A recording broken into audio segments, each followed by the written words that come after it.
சென்னை காவல் ஆணையர் அலுவலகத்தில் மணிப்பூரைச் சேர்ந்த இளம்பெண் ஒருவர் புகார் அளித்துள்ளார்.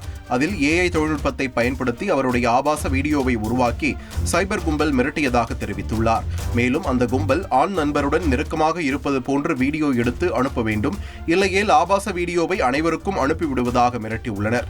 இதனால் மிகுந்த மன உளைச்சல் ஏற்பட்டு தற்கொலை எண்ணம் வரை தோன்றியதாகவும் அவர் கூறியுள்ளார். நாடு முழுவதும் 5000த்திற்கும் மேற்பட்ட பெண்கள் பாதிக்கப்பட்டுள்ளதாக அவருடைய வழக்கறிஞர் தெரிவித்துள்ளார். ராமநாதபுரத்தில் 10ஆம் வகுப்பு இறுதித் தேர்வு எழுதிவிட்டு வெளியே வந்த மாணவர்கள் முன்பகை காரணமாக தங்களுக்குள் மோதிக்கொண்டுள்ளனர். இதில் 3 மாணவர்கள் காயமடைந்து ராமநாதபுரம் அரசு மருத்துவக் கல்லூரி மருத்துவமனையில் சிகிச்சைக்காக அனுமதிக்கப்பட்டுள்ளனர். இது தொடர்பாக பள்ளி நிர்வாகம் மற்றும் பெற்றோர் அளித்த புகாரின் அடிப்படையில் போலீசார் விசாரணை நடத்தி வருகின்றனர்.